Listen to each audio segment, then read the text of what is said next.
Hey, what's going on everyone? In this video, I will show you how to move World of Warships to another drive.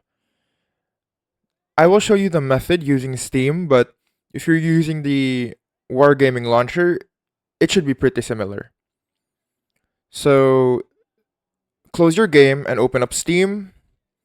And once you're in Steam, click on Library and look for World of Warships.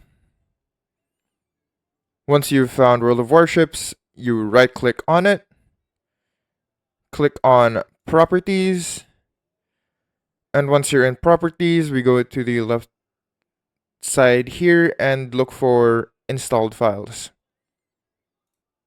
Once you're here, you look for the Move Install folder. Click that, and you can move it to where your drive, and you can move it to where you want your game to be moved at.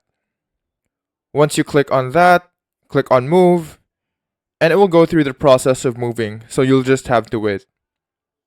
For the launcher, there should be a gear icon on the launcher.